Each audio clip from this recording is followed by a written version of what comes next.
The United States has announced an arms embargo against South Sudan. It's part of efforts to increase the pressure on President Salva Kiir to end the civil war. The move signals that President Donald Trump's administration has lost patience with the country's warring parties after several ceasefires have been violated. Back in December 2016, under President Barack Obama, the U.S. unsuccessfully attempted to convince the UN to back an arms embargo against South Sudan. Currently, most weapons enter the country from nations in Eastern Europe.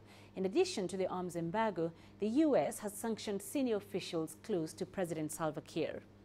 South Sudan, however, insists that peace is slowly returning to the war-torn country. In an interview with CGTN, South Sudan's Cabinet Affairs Minister said the civil war that has raged on for 5 years now is subsiding and that President Salva Kiir is keen on stabilizing the country. Take a listen. I'm coming from the ground, and I know that the war has diminished because the major opposition group has fragmented into smaller groups. Most of these smaller groups have now seen sense and have seen the sufferings of their own communities, and they've given up on a fight. So most of them are coming back to the call of peace, engaging with the government, but also the fact that there is a revitalization of the agreement that was signed back in 2015, giving opportunity for those groups, they call them estranged groups, to join the peace process. That has given them hope that their grievances can be addressed through that process.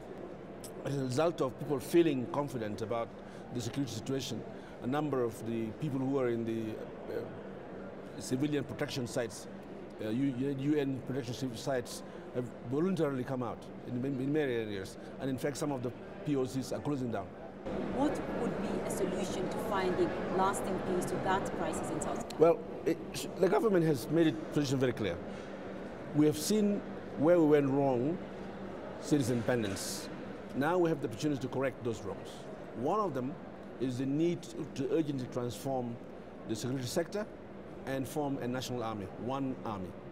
One of the issues of the agreement of 2015 that failed was because the rebels were given a separate army. So like the country has had two armies. And so whoever led the rebel army did not have respect for the president because he also have an army. So this time we're saying to quell war completely in South Sudan, we must have one army. We don't want a politician to have a wing, a military wing. We don't want citizens to have guns in their hands, and people are already voluntarily handing over guns, so that you create a secure environment for every politician to be able to speak freely and be able to vie for power through elections. That, I think, is the only forward.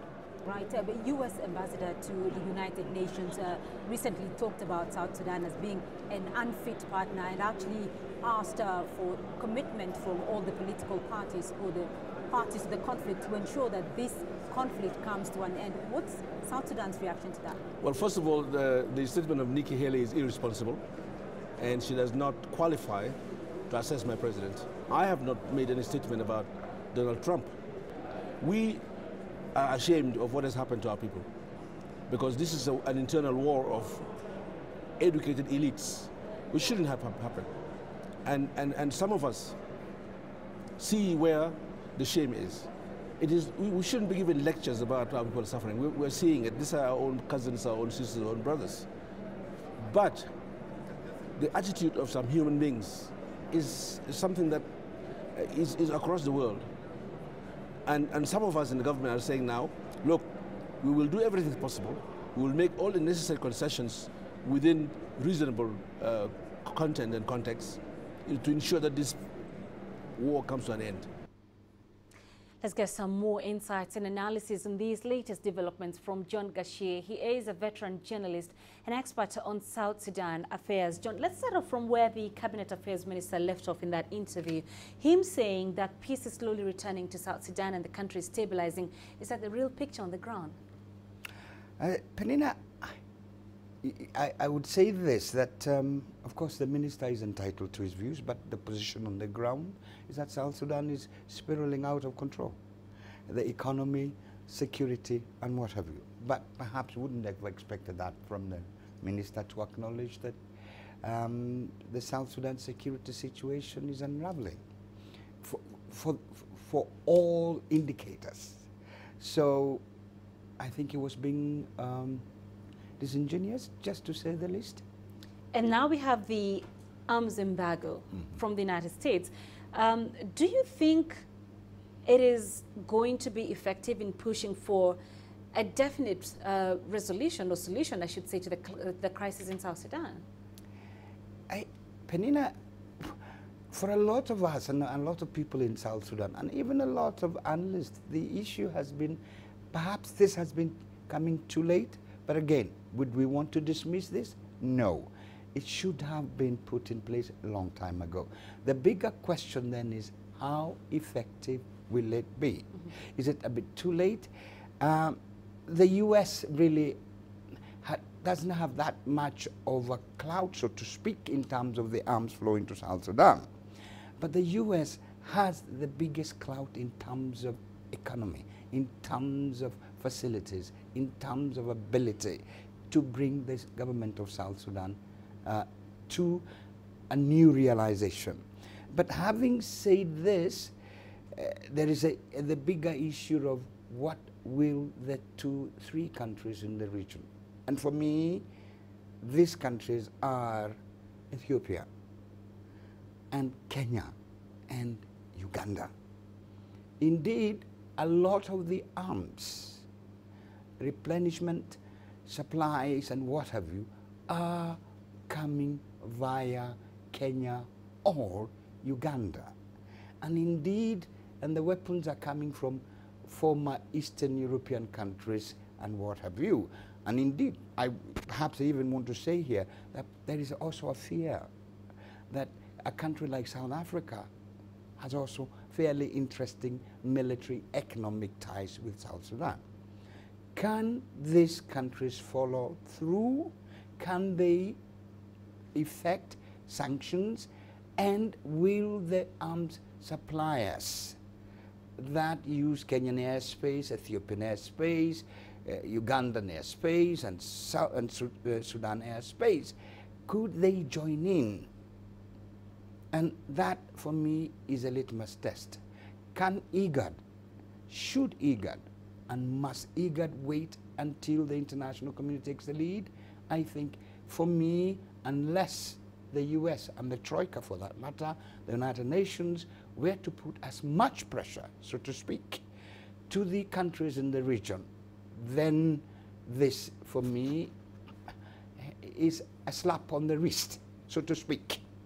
But is it a good sign? Yes. Well, then speaking of pressure, we did hear the UN Secretary General calling for the region to take greater responsibility in the peace efforts. We heard from the recently concluded AU summit, the AU now finally talking about sanctions. And so when you talk about IGAD and what they should or shouldn't do, you talking about the region taking greater responsibility. Do you see them actually doing so? Do you think they can? I would say, I pray, that's one, that they would do that. And are there indications that there is a review? So far, indications are that possibly there is going to be a new round of talks this month, and that will be in Addis, and the whole idea is a revitalization of the peace process. But I would say this, for me to hear the UN Secretary General, to hear the US, to hear the Troika coming to the sanctions is a very good development. My only fear, and this is perhaps what the South Sudanese and a lot of other observers say, is that until and unless, and I repeat for the, for lack of a better term, that Kenya, Uganda, and Ethiopia must follow through. Are they ready? Time will tell.